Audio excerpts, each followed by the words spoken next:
Et nous aussi, on va ouvrir la parole de Dieu ensemble et j'aimerais vous inviter à ouvrir vos Bibles avec moi ce matin. On va poursuivre notre étude et notre série dans le livre des Actes des Apôtres. Et ce matin, on va lire ensemble le passage qui se trouve dans Actes au chapitre 3, des versets 12 à 26. Donc, Actes chapitre 3, les versets 12 à 26. Et on va continuer le récit de ce qu'on a vu la semaine dernière de l'homme boiteux qui s'est été guéri, mais avec ce que Pierre va apporter comme explication à cet événement-là dans Acte 3, Acte 3, verset 12. On va lire ceci. C'est la parole de Dieu qui nous dit, « Pierre, voyant cela, dit au peuple, « Hommes israélites, pourquoi vous étonnez-vous de cela? Pourquoi avez-vous les regards fixés sur nous comme si c'était par notre propre puissance ou par notre piété que nous avons fait marcher cet homme? Le Dieu d'Abraham, d'Isaac et de Jacob, le Dieu de nos pères, a glorifié son serviteur Jésus que vous avez livré et renié devant Pilate qui était d'avis qu'on le relâche. Vous avez renié le saint et le juste, et vous avez demandé qu'on vous accorde la grâce d'un meurtrier. Vous avez fait mourir le prince de la vie, que Dieu a ressuscité des morts, nous en sommes témoins. C'est par la foi en son nom que son nom a raffermi celui que vous voyez et connaissez. C'est la foi en lui qui a donné à cet homme cette entière guérison en présence de vous tous. Et maintenant, frères, je sais que vous avez agi par ignorance, ainsi que vos chefs. Mais Dieu a accompli de la sorte ce qu'il avait annoncé d'avance par la bouche de tous ses prophètes, que son Christ devait souffrir. Repentez-vous donc et convertissez-vous pour que vos péchés soient effacés, afin que des temps de rafraîchissement viennent de la part du Seigneur et qu'il envoie celui qui vous a été destiné, Jésus-Christ, que le ciel doit recevoir jusqu'au temps du rétablissement de toutes choses, dont Dieu a parlé anciennement par la bouche de ses saints prophètes d'autrefois. Moïse a dit, « Le Seigneur votre Dieu vous suscitera d'entre vos frères un prophète comme moi, vous l'écouterez dans tout ce qu'il vous dira. Et quiconque n'écoutera pas ce prophète sera exterminé du milieu du peuple. » Tous les prophètes qui ont successivement parlé depuis Samuel ont annoncé ces jours-là. Vous êtes les fils des prophètes et de l'alliance que Dieu a traitée avec nos pères en disant à Abraham, « Toutes les familles de la terre seront bénies en ta postérité. » C'est à vous, premièrement, que Dieu, ayant suscité son serviteur, l'a envoyé pour vous bénir en détournant chacun de vous de ses iniquités. On va s'arrêter ici et se courber dans un mot de prière. Oui, Seigneur, notre Dieu, on vient devant toi ce matin pour s'arrêter, pour prendre ce temps et s'arrêter pour écouter ta parole. On reconnaît, Seigneur, que c'est toi qui es notre Dieu. C'est toi qui es notre Seigneur. C'est toi qui règnes sur toutes choses. Et nous voulons, comme des enfants obéissants, venir à toi, Seigneur, avec des cœurs qui désirent apprendre de toi. Seigneur, tu dis dans ta parole et tu nous exhortes à ne pas nous confier dans notre propre sagesse, mais à trouver la sagesse qui se trouve auprès de toi. Et cette sagesse, Seigneur, par ta grâce, tu l'as révélée dans ta parole. Et on veut, Seigneur, ce matin, apprendre de toi, acquérir ta sagesse, afin que nous puissions, Seigneur, avoir une vision de la vie qui correspond à la tienne. Une vision de la vie où nous te voyons, toi, comme Seigneur. Et nous sommes soumis à ta parole. Et nous marchons dans l'obéissance pour ta gloire. Seigneur, aide-nous à recevoir cette parole ce matin afin que nous puissions t'obéir et te glorifier par nos vies. Fais ton œuvre en nous, Seigneur. Nous t'en prions au nom de Jésus. Amen. Amen. dans les structures de notre société, c'est dans la façon dont Dieu a créé le monde et la manière dont les choses fonctionnent autour de nous, il est nécessaire pour nous de reconnaître le rôle et les fonctions qui ont été données à certaines personnes. Par exemple, lorsqu'on vient au monde, on n'a pas le choix de reconnaître que les gens qui nous ont mis au monde, nos parents, notre père, notre mère, sont ceux que Dieu nous a donnés pour exercer l'autorité parentale dans notre vie. Et on n'a pas le choix, lorsqu'on vient au monde, de reconnaître nos parents comme étant l'autorité que le Seigneur a donnée. Ils ont un rôle particulier, des fonctions particulières, et on doit se soumettre. Quand on va à l'école, on n'a pas le choix de reconnaître, dans le fond, le rôle des enseignants. Aujourd'hui, on les appelle les enseignants. À l'époque, on les appelait les maîtres, les maîtresses. Donc, ceux qui avaient une certaine autorité et puis qui étaient là pour nous enseigner, qu'on devait suivre, qu'on devait écouter. On doit aussi reconnaître la direction, ceux qui nous supervisent dans notre travail, des rôles, des fonctions particulières dans le milieu de travail. Et on doit se soumettre à ceux qui sont là. Et ne pas reconnaître et respecter le rôle et les fonctions qui ont été données, les rôles et les fonctions d'une personne dans la société, ne pas le reconnaître et de ne pas l'accepter, c'est souvent utilisé comme prétexte pour ne pas se soumettre à cette personne-là. Si je ne prends pas le temps de dire, lui, c'est la personne que Dieu a mis comme superviseur et je dois lui donner du respect dans son fonction, dans son rôle. Si je ne l'accepte pas, je ne voudrais pas me soumettre à cette personne-là. Mais pour préserver l'ordre dans notre société, le Seigneur a pourvu à ses autorités et des gens en position qu'on doit respecter, même si parfois, même quand on le voit dans les Écritures, on n'a pas l'impression qu'ils sont dignes de notre respect. En démocratie, lorsqu'un gouvernement est porté au pouvoir, on n'a pas le choix. Selon les règles établies, on doit reconnaître ceux qui ont reçu ce pouvoir-là et respecter ces gens-là pour se soumettre à eux dans leur autorité. Une grande majorité d'entre nous, au cours de notre vie, c'est inévitable. On a été placé dans des situations où on a eu de la difficulté à reconnaître la personne que Dieu avait placée, a mis en place. Ou encore, on a rejeté l'autorité de quelqu'un. J'ai des exemples dans ma tête, de moments dans ma vie où je l'aurais changé, ce prof-là. Je l'aurais changé, ce directeur d'école-là. Parce que lui, il ne m'intéressait pas. Ça ne me tentait pas d'obéir à lui. Je ne le reconnaissais pas dans son rôle d'autorité. Par contre, ne pas accepter l'autorité, la rejeter ou nous rebeller contre elle peut entraîner des conséquences. Et c'est particulièrement le cas en ce qui concerne l'autorité suprême qui existe au-dessus de toute chose. Bien que les gens ne veulent pas accepter l'idée de se soumettre à Dieu et à son Fils Jésus-Christ, il n'en demeure pas moins que la vérité est là et qu'un Dieu qui dirige toutes choses, un Seigneur qui est là et à qui on doit se soumettre. Et dans le passage de ce matin, on vient de lire ensemble le deuxième discours de l'apôtre Pierre qui nous est rapporté dans le livre des Actes. Le deuxième discours de l'apôtre Pierre après la venue du Saint-Esprit. Sans grande surprise, ce deuxième discours-là ressemble beaucoup au premier discours qu'on a vu au jour de la Pentecôte. On va voir ensemble qu'il y a des éléments qui sont presque semblables. D'ailleurs, en étudiant le passage, je me suis dit, je pourrais quasiment ressortir le message de là 2 semaines, puis ça ferait la même chose. Mais ce qui est intéressant dans ce cas-là, c'est que, puis lorsqu'on traverse les Écritures, des fois comme ça, puis comme pasteur, je me dis, mais il me semble que j'ai déjà prêché ces choses-là.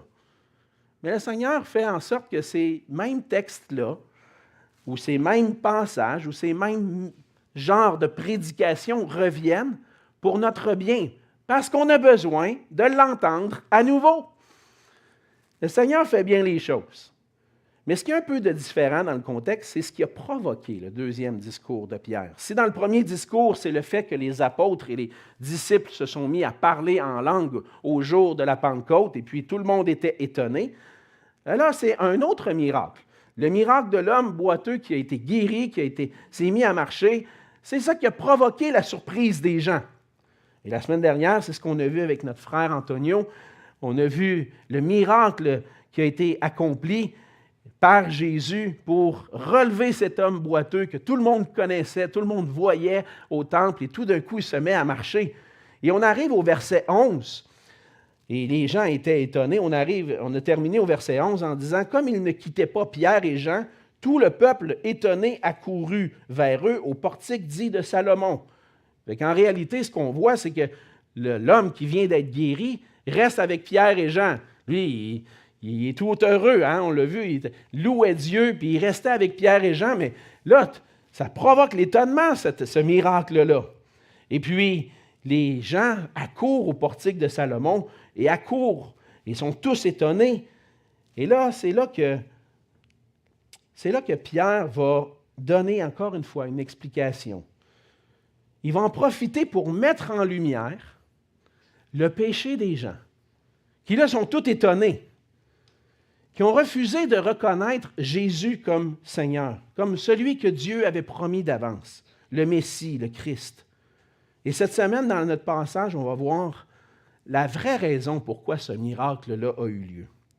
Et comment le Seigneur veut nous convaincre, nous, aujourd'hui, que puisque Jésus est le Christ glorifié par Dieu, nous devons nous tourner vers lui pour goûter aux bénédictions du salut. Jésus est le Christ glorifié et nous devons nous tourner vers lui pour goûter aux bénédictions du salut. Et pour goûter ces bénédictions-là, on a besoin de reconnaître certaines choses. Premièrement, de reconnaître que Jésus est le Christ glorifié par Dieu. C'est ce qu'on voit dans les versets 12 à 26. Lorsque Pierre va répondre aux gens, on arrive au verset 12 et les gens accourent, les gens sont étonnés. Et puis Pierre voit le peuple qui vient à lui. Là, il dit, on va régler les choses. Là. Pourquoi vous êtes... Là, il pose des questions. Pourquoi vous étonnez-vous de cela? Le gars, il a juste été guéri. Mais là, c'est quelque chose quand même, hein? Et puis, on pourrait être impressionné par ce miracle-là, comme les gens l'étaient.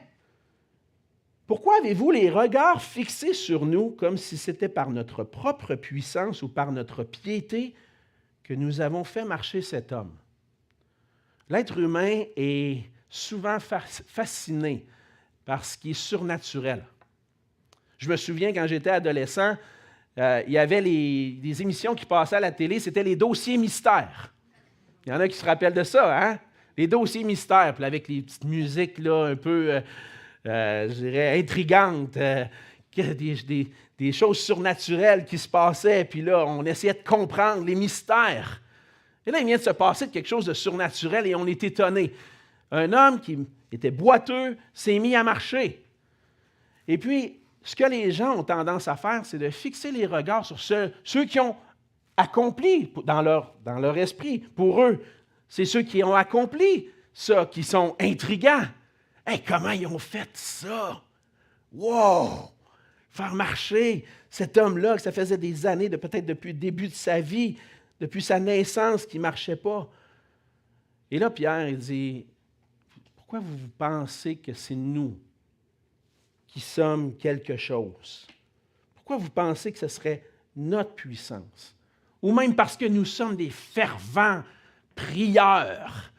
Nous, on prie, puis on a la capacité de faire des choses extraordinaires. On est des gens de prière. Non, ce n'est pas ça du tout. C'est pas... Pourquoi vous pensez que c'est notre puissance? Pourquoi vous pensez que c'est notre piété? On est des gens attachés à Dieu.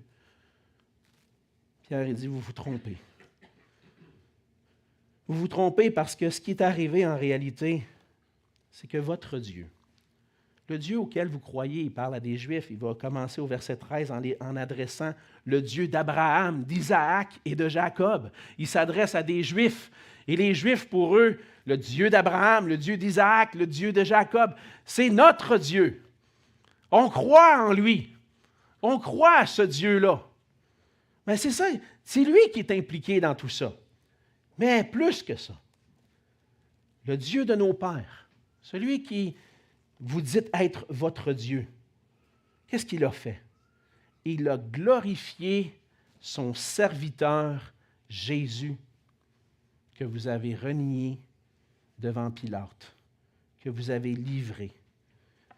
Et donc, les gens étaient étonnés du miracle, mais Pierre, en réalité, est en train de dire, il leur explique que ce miracle-là démontre que le Jésus que vous avez livré et renié devant Pilate, il a été glorifié. En réalité, c'est ce Jésus-là qui a accompli le miracle. Le Dieu en lequel vous avez foi, le Dieu que vous croyez, que vous dites, lui, c'est le vrai Dieu, il a démontré que Jésus était son serviteur, son Messie, et il l'a glorifié.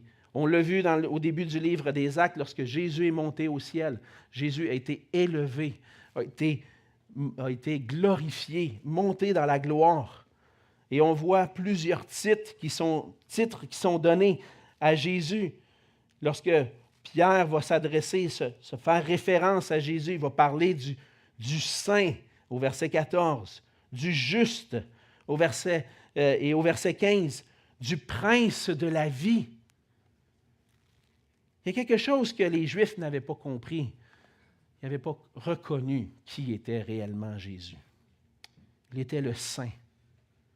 Le saint fait souvent référence à ce Dieu saint dans l'Ancien Testament. Là, on l'a chanté tout à l'heure, hein? Saint, Saint, Saint est le Seigneur, le Dieu puissant et fort. Et dans le prophète Ésaïe, à plusieurs endroits, le saint fait référence à Dieu lui-même, le saint d'Israël. Et là, Pierre est en train de dire, le Jésus que vous avez crucifié, le Jésus que vous avez renié, c'est le saint, c'est le juste. C'est le prince de la vie. Vous avez failli à un endroit où vous n'avez pas reconnu qui il était. Et ce qu'on apprend de ça, c'est qu'en réalité, même si on pourrait être attiré par des choses surnaturelles, on ne devrait pas regarder au miracle comme quelque chose d'extraordinaire, mais voir l'auteur des miracles comme quelqu'un d'extraordinaire. Ce n'est pas les serviteurs du Seigneur Jésus à qui on doit donner gloire.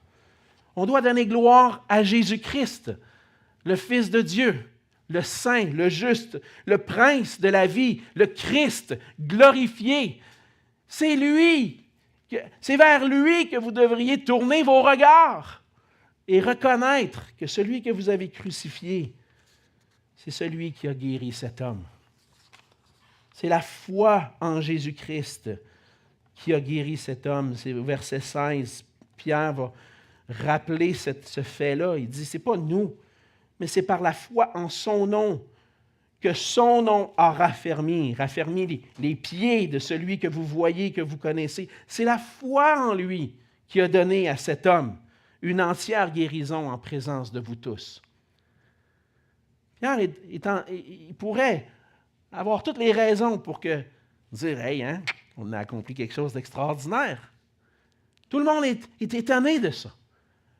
Mais au contraire, par l'Esprit de Dieu, va ramener toute la gloire à Jésus-Christ.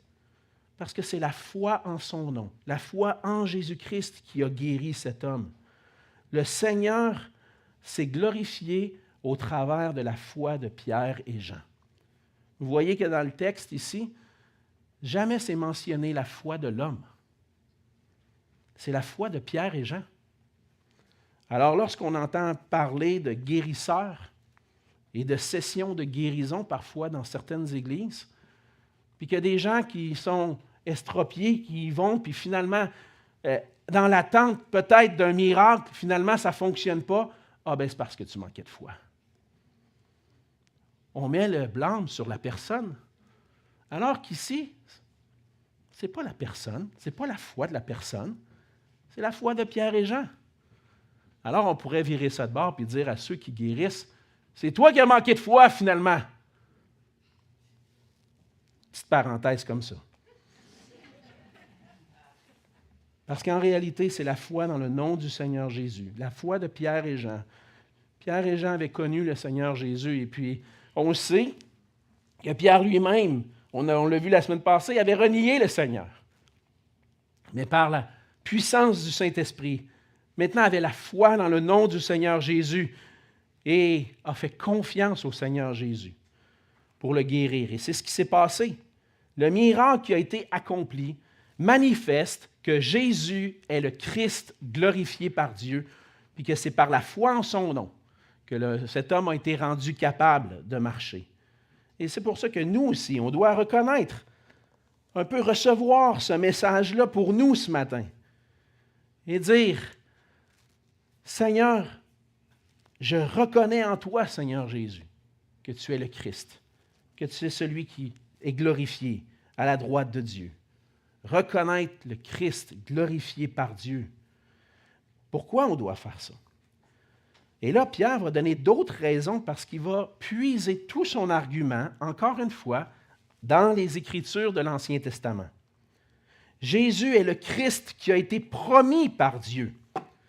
On voit, il dit au verset 17, il dit, « Et maintenant, frères, je sais que vous avez agi par ignorance, en parlant du fait qu'ils l'ont livré, renié devant Pilate. » Puis, je n'ai pas le temps d'aller dans tous les détails ce matin, mais ils ont même demandé la grâce d'un meurtrier, Barabbas. Il méritait, c'est lui Barabbas qui méritait la condamnation. Puis on a pris celui qui était le saint, le juste, et puis on a dit, « Crucifie-le! » Pierre va dire maintenant, « Je sais que vous avez agi par ignorance avec vos chefs. » Et puis, ce que Pierre est en train d'apporter, c'est de dire, « Je vais lever votre ignorance maintenant. » Dieu a accompli de la sorte ce qui avait été annoncé d'avance par la bouche de tous les prophètes. Vous êtes croire au Dieu d'Isaac, d'Abraham, d'Isaac et de Jacob. Vous croyez que les prophètes, ce que les prophètes ont annoncé, bien, je vais vous montrer maintenant que les prophètes avaient annoncé, ce que les prophètes avaient annoncé concernant Jésus-Christ. Il avait annoncé d'avance par la bouche de tous ces prophètes que son Christ devait souffrir.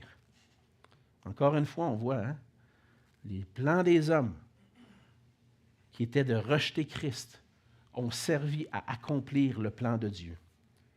C'était dans les prophètes annoncé d'avance que son Christ devait souffrir, que son serviteur devait souffrir. Les Juifs ont fait mourir Jésus par ignorance, mais leur ignorance les a amenés à accomplir ce que Dieu avait promis.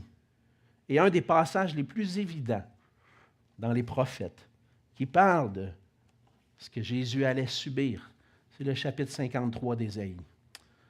Par sa mort, Jésus accomplissait ce qui était nécessaire pour que nous puissions avoir le pardon de nos péchés, pour que nos péchés soient effacés. Dans Ésaïe 53, on va lire une portion, les versets 3 à 7, même si je sais que plusieurs vous connaissez bien. On a besoin de se rappeler ça, surtout un dimanche où on va célébrer le repas du Seigneur. Le passage nous dit « Mépriser et abandonner des hommes, hommes de douleur et habitués à la souffrance. » Semblable à celui dont on détourne le visage. Nous l'avons dédaigné, nous n'avons fait de lui aucun cas. Cependant, ce sont nos souffrances qu'il a portées. C'est de nos douleurs qu'il s'est chargé. Et nous l'avons considéré comme puni, frappé de Dieu et humilié. Mais il était blessé pour nos péchés, brisé pour nos iniquités.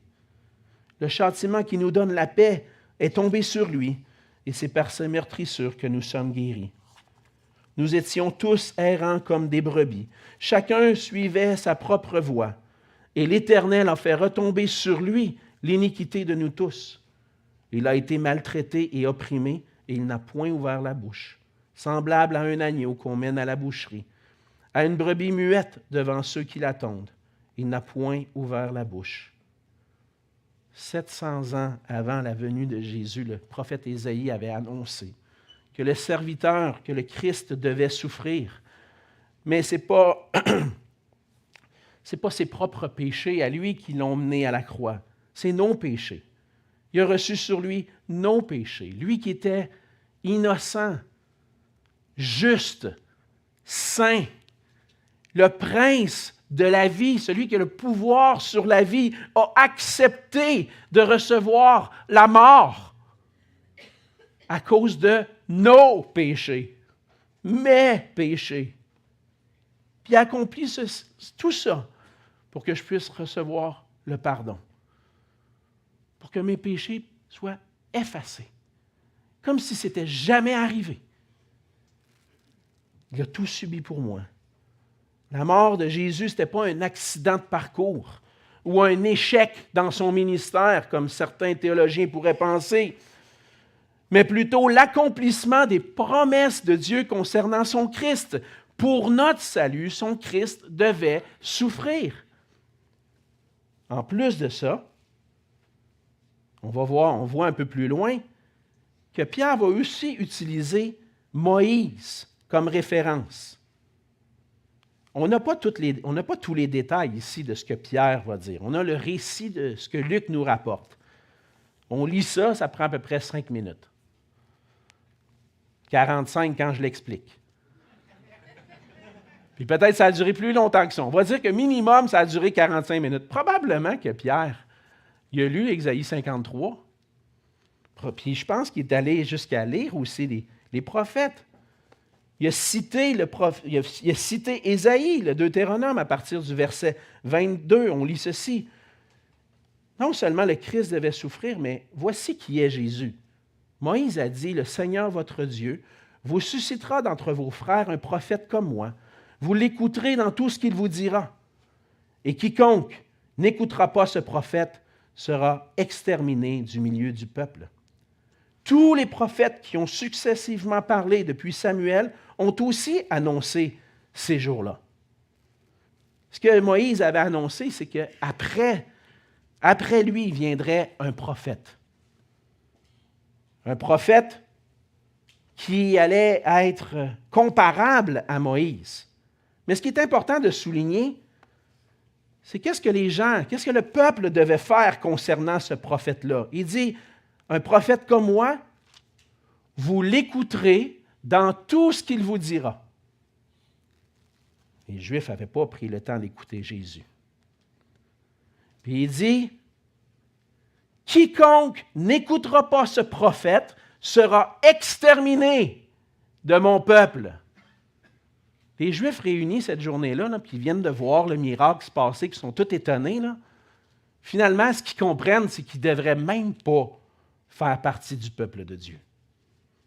On a livré Jésus. On l'a crucifié. Puis là, Pierre nous dit que c'était le prophète qu'on attendait, qu'on aurait dû écouter. Puis on ne l'a pas écouté. Tout ce qu'on mérite, c'est d'être exterminé du peuple de Dieu. On ne mérite rien d'autre que ça. En plus de ça, tous les prophètes avaient parlé, pas seulement Moïse, mais tous les prophètes dans l'Ancien Testament avaient parlé. Mais Pierre vient quand même avec la grâce de Dieu.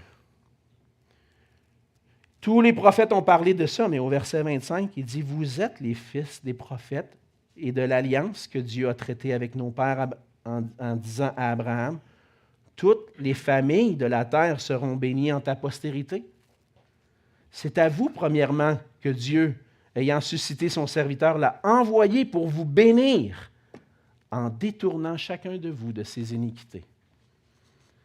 Vous avez renié Jésus. Vous l'avez crucifié. Vous ne l'avez pas écouté comme le prophète qui venait de Dieu. Mais heureusement, il n'est pas trop tard. Vous aviez agi par ignorance. Mais maintenant, ce que je vous annonce, c'est que Jésus est le Christ élevé par Dieu. Le Christ devait souffrir. Et le Christ, maintenant, est glorifié. Vous devez l'écouter. La grâce de Dieu est encore là. Et c'est pour ça que ce que Pierre va faire dans certains versets qu'on n'a pas lus encore, c'est d'amener à réaliser que Jésus est le Christ, qui nous appelle à nous détourner de nos péchés et à croire en lui pour le salut. Lorsque, après avoir parlé du fait que les Juifs l'ont crucifié, au verset 19, on lit ceci, Il dit, repentez-vous et convertissez-vous pour que vos péchés soient effacés, afin que des temps de rafraîchissement viennent de la part du Seigneur et qu'il envoie celui qui vous a été destiné, Jésus-Christ.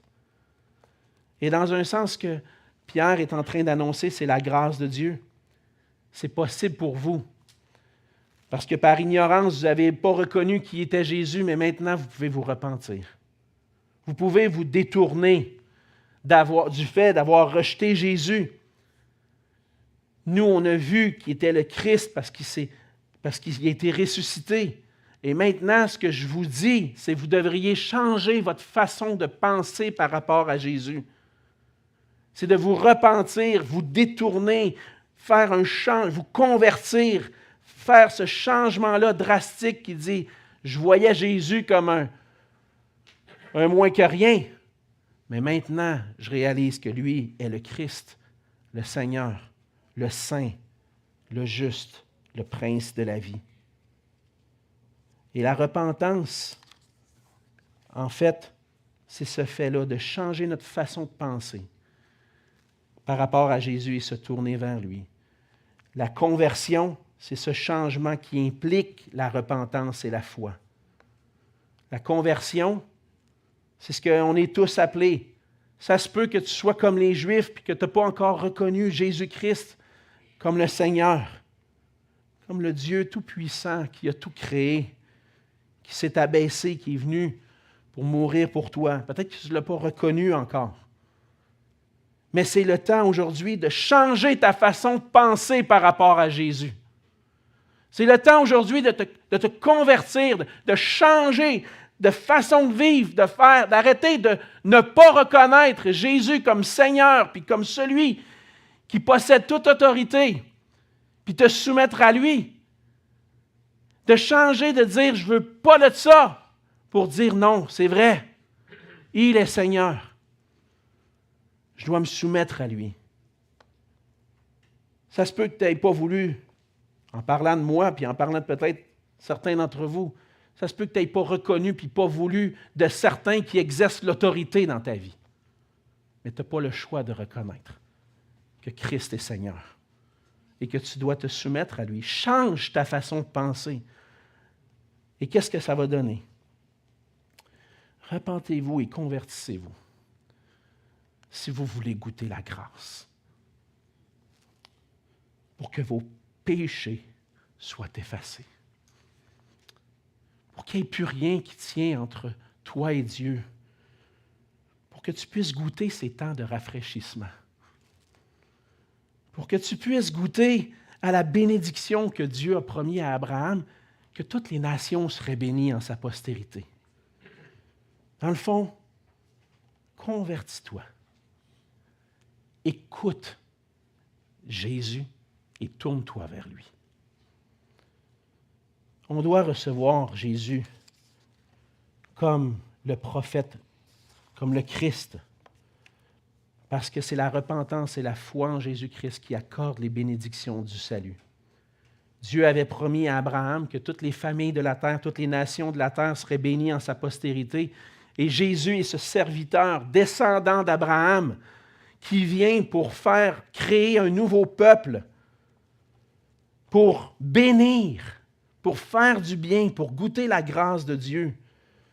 Paul va dire dans Galates chapitre 3, versets 13 et 14, il dit « Christ nous a rachetés de la malédiction de la loi, étant devenu malédiction pour nous, car il est écrit « Maudit est quiconque est pendu au bois », afin que la bénédiction d'Abraham ait pour les païens son accomplissement en Jésus-Christ, et que nous recevions par la foi l'Esprit qui avait été promis.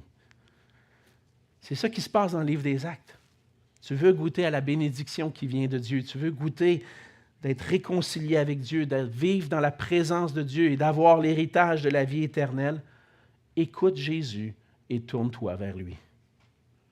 C'est le choix qui est devant chaque personne qui entend l'Évangile. Et ma question pour toi ce matin, c'est si tu n'as pas encore cru à la parole de Christ et tu n'as pas encore placé ta confiance en lui, vas-tu choisir de persister dans ta rébellion à Jésus-Christ? Vas-tu saisir la vraie vie, la vie éternelle que Dieu t'offre dans sa présence par grâce.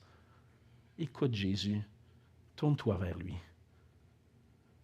Parce que Jésus est le Christ glorifié. Et si on veut vraiment goûter à toutes les bénédictions du salut, on doit se tourner vers lui. C'est le Christ glorifié. C'est le prophète promis qu'on doit écouter. Et il nous appelle à nous détourner de nos péchés et à se tourner vers lui pour recevoir le pardon, la bénédiction de la vie éternelle. Où en es-tu aujourd'hui par rapport à Jésus? Crois-tu qu'il est le Sauveur, le seul qui peut te sauver de ton péché? Crois-tu qu'il est le Seigneur, celui devant qui tu dois fléchir le genou? Le Seigneur nous appelle tous aujourd'hui à écouter et à nous tourner vers lui. Mais je sais que pour plusieurs d'entre vous, vous avez déjà entendu ça, puis vous avez déjà cru ça. On est une église, des frères et sœurs ensemble. On se rappelle la grâce de Dieu. Mais des fois, on peut oublier aussi la grandeur de la grâce qu'on voit déployée dans ce passage-là. Vois-tu la grandeur de la grâce de Dieu qui a été manifestée pour toi, pour nous? Et ma question, c'est, es-tu encore émerveillé par la grâce de Dieu qui se trouve en Jésus-Christ, qui nous a été offerte? Ou est-ce que tu prends ça comme acquis au quotidien? Comme si c'est comme un vieux cadeau de Noël qui pourrit dans la poussière, dans le grenier. C'est ça la grâce pour toi? J'espère que non. Parce que le Seigneur nous appelle à être émerveillés, puis contempler, puis dire, Seigneur, je méritais juste d'être exterminé de ton peuple. Mais tu m'as béni, tu m'as donné Jésus, puis tu m'as ouvert les yeux pour que je voie réellement qui il est. Ta grâce, on l'a chanté tout à l'heure, on n'avait plus de mots pour le dire, tellement elle est grande. Méditer sur la grâce de Dieu, frères et sœurs, nous amène à nous humilier devant le Seigneur, à être émerveillés. Ça a pour conséquence aussi de nous éloigner du péché. Quand je contemple la grâce de Dieu, combien il m'a aimé, combien il m'a pardonné, pourquoi je retournerais là? Pourquoi je retournerais dans mon ancienne façon de vivre, à me vautrer dans mon péché? Je ne veux pas faire ça. Je veux contempler ta grâce. Est-ce qu'au quotidien, ton cœur est rempli de déception, de murmures de ce qui t'arrive ou ce qui se passe autour de toi?